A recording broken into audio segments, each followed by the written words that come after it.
The sky stretched wide and mercilessly blue, the kind of sky that pressed down on you with its weight, unbroken by a single cloud. The air shimmered with heat as Evelyn Carter pushed open the worn wooden door of her ranch house and stepped onto the porch.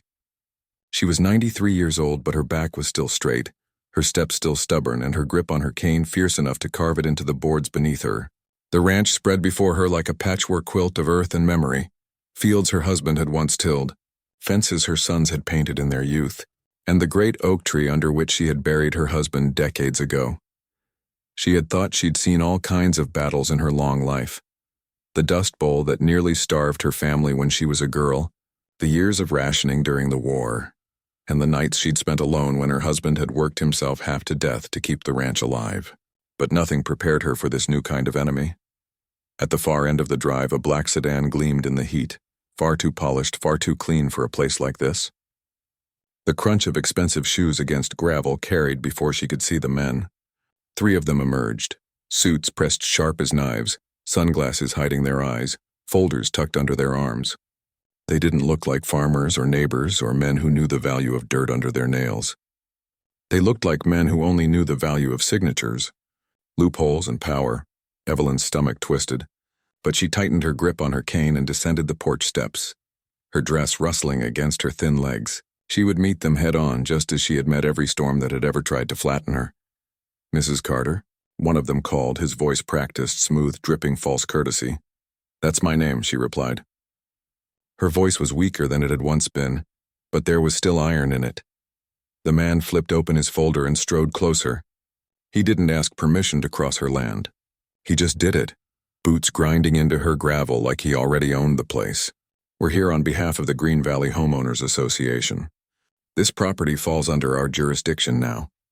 You've been served multiple notices which you've failed to respond to.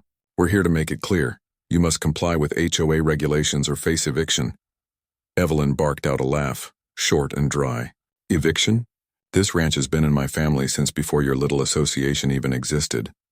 The second man, younger, sharper-edged, leaned in with a sneer. "Boundaries change, Mrs. Carter. Developments moved in all around.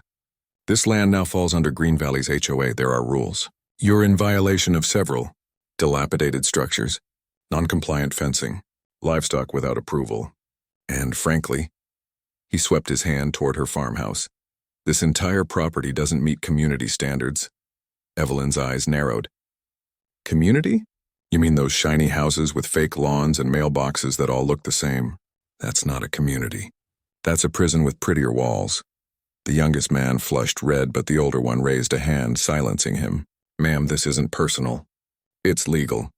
We'll give you 30 days to comply. That means tearing down anything that doesn't meet standards, removing all livestock, repainting structures, and paying annual dues. If you can't or won't, we'll be forced to proceed with eviction. You'll lose the ranch." Evelyn's cane dug into the earth as she steadied herself. "Lose the ranch."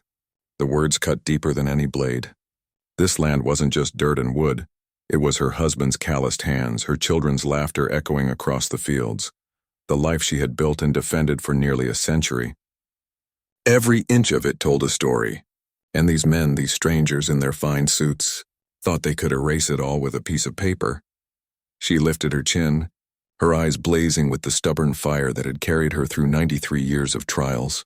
"My husband bled for this land. He buried his sweat in this soil, and I buried him beneath that oak tree right there. You don't own this ranch. You never will." The older man sighed, as if weary of her resistance. "I understand this is difficult, but the law doesn't care about sentiment. It cares about compliance." She took a slow step forward, her frail body trembling but her voice steady.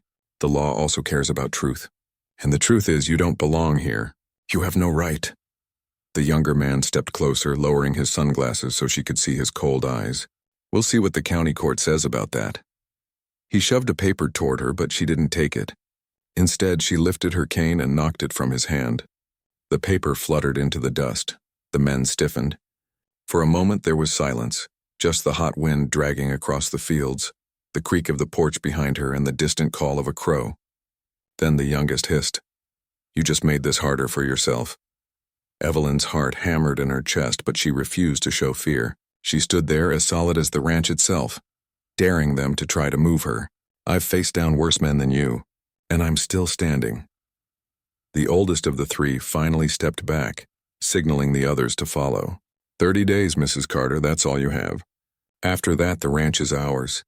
You can fight it if you want, but we both know how it'll end." They turned and strode back toward their car, arrogance radiating from their backs. The engine roared to life, spitting gravel as the black sedan disappeared down the dirt road, leaving behind a cloud of dust that slowly settled over Evelyn like a shroud. When the silence returned, Evelyn felt the weight of it pressing down. Her hands shook, not from fear but from fury. She wanted to scream, to curse them, to run after that car and tell them that they could take her life before they took her land. But her body no longer allowed such things. Instead, she turned slowly back toward the porch, her cane thudding against the boards with each step. Inside the house, the walls smelled faintly of cedar and the faintest trace of her husband's tobacco. The photos along the mantel stared back at her. Her wedding day, her sons as children, the proud smile of her late husband holding up their first calf. She stopped at one particular photo. Her youngest boy in his Navy uniform standing tall and proud, eyes clear as the horizon. He had left this land to serve his country, to fight battles she could never even imagine. He had survived the kind of horrors no mother wanted to think about. And though he'd returned a man hardened by war, he was still her son. Her fingers brushed the photo frame as her lips whispered to the empty room, "They think I'm alone." But I'm not. Not anymore. Outside, the sun dipped lower, painting the sky in streaks of orange and crimson. The ranch stood in quiet defiance, as it always had, but tonight it carried a different weight. Tonight it waited as if holding its breath, for the arrival of the one person who could turn the tide, and Evelyn, her heart fierce despite her years, knew one thing for certain: the HOA had just declared war on the wrong family. The night had fallen heavy across the ranch, thick with the scent of sage and the hum of cicadas. Evelyn sat on her porch, her thin frame wrapped in an old shawl, though the air was still warm. The paper the HOA men had left lay crumpled in the dirt where she'd refused to pick it up. She refused to give it the dignity of her hands. Her body trembled with the exhaustion of the confrontation, but her mind raced too wildly for sleep. She thought of her late husband, of the promise they had made to protect this land until their last breaths. She thought of her son, her youngest, the one who had gone off to war and returned with eyes that had seen too much. She had written to him earlier that week, telling him of the harassment, but tonight she prayed harder than ever that her letter had reached him in time. A soft rumble grew in the distance, faint at first, then stronger, breaking the silence like distant thunder. Evelyn squinted down the dirt road, her old eyes straining against the dark. Two beams of light sliced through the night as a truck approached, steady and unhurried, the gravel crunching beneath its tires. Dust billowed behind it like a storm cloud. Evelyn's heart leapt. She knew that sound. She knew that truck. The vehicle rolled to a slow stop in front of the ranch house, its engine low and growling, before shutting off. For a moment, the world seemed to pause. Then the door opened and a tall figure stepped out, framed by the headlights. Broad shoulders, a silhouette that moved with purpose and an air of quiet strength that no suit or badge could ever mimic. He shut the door softly, walked toward the porch, and when he finally stepped into the light, Evelyn's breath caught. Her son. "Mom," he said, his voice deep and steady, carrying the weight of oceans crossed and battles fought. Her lips trembled as she whispered his name. "Daniel." He mounted the porch steps in 2 strides and wrapped his arms around her, careful not to crush her fragile frame. For the first time in days, she let herself sag against someone else's strength. He smelled faintly of leather, salt, and the faint metallic tang of gun oil, a scent that reminded her both of danger and of safety. "I got your letter," he said, pulling back to look into her eyes. "Tell me everything," she told him. She told him about the men in suits, the threats, the paper they had waved in her face, the 30-day deadline. Her voice shook with fury more than fear, her frail hands curling into fists as she described how they had spoken to her, how they had tried to make her feel small and powerless. Daniel listened without interrupting, his jaw tightening, his eyes darkening. When she was finished, he bent down and picked up the paper from the dirt where it had been trampled by boots. He smoothed it against his knee, scanning the words with a soldier's precision. His silence was more terrifying than any shout could have been. Finally, he folded the paper neatly, slipped it into his back pocket, and looked at her with a calmness that was almost frightening. "They forged jurisdiction," he said flatly. "This land has never been under HOA authority. They extended their boundaries illegally. And this," he tapped the paper, "is a scare tactic, nothing more. But they said—" Evelyn began, but he raised a hand gently. "They said what bullies always say, that you're alone, that you don't have the strength to fight them. But you're not alone, Mom. You've got me." The conviction in his voice wrapped around her like armor. The next morning, Daniel rose before the sun. He moved with the precision of habit, every action efficient and controlled, a rhythm learned from years of military discipline. He brewed coffee in her old percolator, the smell filling the kitchen and drawing Evelyn from her room.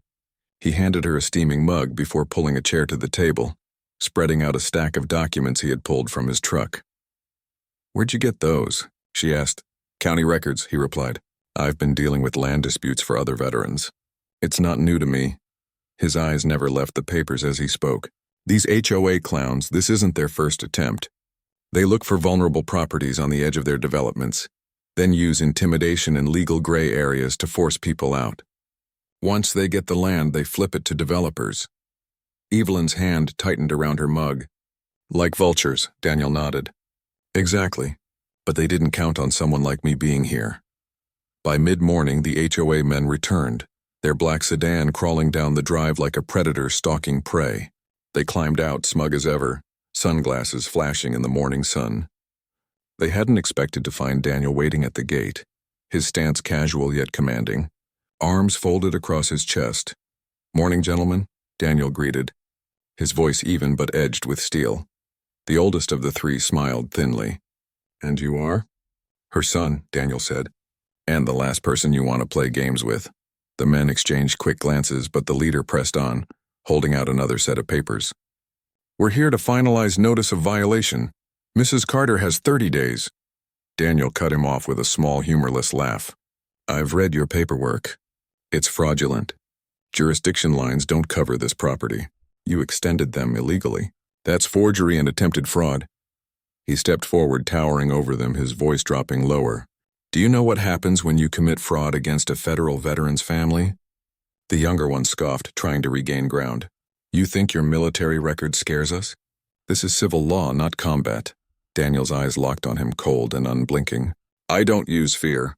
I use facts. And the fact is, I'm walking into the county clerk's office this afternoon with these documents and your forged papers. Once the DA sees this, you'll be answering to more than a homeowners association." The men shifted uneasily, but their leader tried to hold firm. "You can threaten us all you want, but—" "I don't threaten," Daniel interrupted sharply. "I promise, and I deliver." Silence hung heavy in the air, broken only by the caw of a crow circling above. The suits finally retreated, muttering under their breath as they returned to their car. Evelyn watched from the porch, her heart swelling with pride as her son stood unmoving until the sedan disappeared down the road again. That evening, Daniel gathered files, maps, and recordings. He wasn't just fighting for land. He was strategizing like it was a battlefield. Evelyn watched him work, her eyes brimming with both relief and sorrow. She hated that it had come to this, that her son who had already given so much to his country had to fight again. This time not in a foreign land, but here, in the soil of his own home. Yet she knew he would never back down. When the stars came out, Daniel stepped onto the porch, scanning the horizon as if expecting another enemy attack. Evelyn joined him, leaning lightly against his arm. "They won't stop easily," she said softly. "They don't have to stop," he replied, his gaze steady. "I'll stop them." The night wind carried the faint rustle of the oak leaves, whispering promises only the land could make. The battle wasn't over, but Evelyn no longer felt the crushing weight of being alone. Her son was here. And when a Navy SEAL stood guard, no amount of suits or forged papers could ever truly win. The morning broke sharp and clean, the kind of morning where the light spread golden across the fields and made everything seem almost holy. But there was no peace in Evelyn's heart. She had barely slept, listening to the hum of Daniel moving through the house, the shuffle of papers, the quiet weight of a man preparing for war. Not with guns this time, but with truth, law, and unyielding will. By the time she stepped outside, Cane tapping against the boards, Daniel was already standing by his truck, the tailgate down, his files stacked neatly beside him. He wore no uniform, no medals, no armor, just a plain shirt and jeans. Yet there was something in the set of his jaw, the calm steadiness in his eyes that told her he was as ready now as he had ever been in combat. "Where are you going?" she asked, though she already knew. "County office first," he said, loading the files into his truck bed, then the DA's office. "We'll shut them down before they get the chance to strike again." Evelyn clutched her shawl tighter around her shoulders. "They won't forgive you for standing in their way." Daniel glanced at her, his expression softening for just a heartbeat. "They don't need to forgive me. They just need to lose."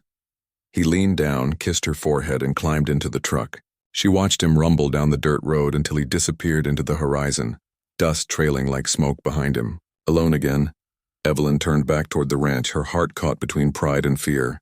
She had raised a fighter, but fighters always risked the cost of battle. At the county clerk's office, Daniel walked through the glass doors like a storm contained in human form. The hum of computers, the shuffle of paper, the murmured conversations, all seemed to pause as people turned to look at the tall man carrying a file thick enough to bury someone's career. He set it down on the counter with a heavy thud, addressing the startled clerk in a voice as calm as it was commanding. "These documents need to be reviewed immediately. Green Valley HOA has forged jurisdiction lines and filed fraudulent claims against private property. Here's the proof. Maps, surveys, and records going back decades. This isn't just harassment. It's attempted theft by deception." The clerk blinked, flustered, then motioned him toward a back office. Within minutes, county officials were poring over the evidence. Daniel sat across from them, answering questions with the precision of a man trained to assess and report facts under fire. Every answer was short, clear, unshakable. By the time the county surveyor laid the original map side by side with the forged ones, the room had gone silent. The fraud was undeniable. The district attorney arrived not long after, summoned by the urgency of the matter. A sharp-eyed woman with a clipped tone, she studied Daniel with quiet intensity before turning her gaze to the documents. "You're certain of this?" she asked finally. "As certain as I've ever been about anything," Daniel said. "These men came to my mother's house, threatened her with eviction, and tried to bully her into surrendering her land. They forged these maps to justify it. That's not just unethical. That's criminal." The DA closed the folder, her jaw tightening. "Leave this with me. If what you're saying checks out, and from the looks of it, it does, those men will be answering to charges by the end of the week." Daniel stood, nodded once, and left the office without waiting for thanks. He hadn't come for gratitude. He'd come for victory. Back at the ranch, Evelyn sat on the porch watching the road with restless eyes. Hours stretched into an eternity until she finally heard the familiar rumble of Daniel's truck returning. When he stepped out, his face calm but resolute, she didn't need words to know the tide had shifted. "They're finished," he told her simply. She exhaled a breath she hadn't realized she'd been holding, her shoulders sagging with relief. But before she could speak, the crunch of gravel announced another car pulling into the drive. The black sedan again, the same men in their press suits, arrogance still clinging to them like cologne, though now there was a flicker of unease in their eyes. "Mrs. Carter," the oldest began, but Daniel cut him off with a raised hand. "No. Why?" The silence that followed was heavier than any gunfire Daniel had ever endured. The suits shifted, their polished confidence cracking, until finally the leader muttered, "This isn't the end." Daniel leaned in, his voice low enough to chill. "For you it is." They left without another word, their sedan disappearing down the road like a retreating army in full retreat. The dust they left behind felt different this time, not a shroud but a signal of their defeat. Evelyn watched them go, her eyes glistening with unshed tears. She turned to her son, her voice trembling. "Your father would have stood just like that. He would have been proud." Daniel looked out across the ranch, the land stretching golden under the evening sun. He placed a steady hand on her shoulder, his expression softer now, though the resolve in his eyes never wavered. "This place isn't just land, Mom, it's who we are. No one takes that from us." Together they stood in silence, mother and son, as the sun sank behind the hills and the ranch stood unbroken, untouchable. The oak tree swayed gently in the wind, a silent witness to the promise fulfilled. that Evelyn Carter's land would never fall, not while her son still drew breath. The battle was over. The vultures had been driven away, and though Evelyn's years were many, she felt in that moment a peace she hadn't known in decades, because in the end, no paper, no threat, no forged line could ever stand against the unbreakable bond between a mother and her son. And as the night settled in, one truth echoed through the quiet fields. You don't threaten a mother when her son is a Navy SEAL.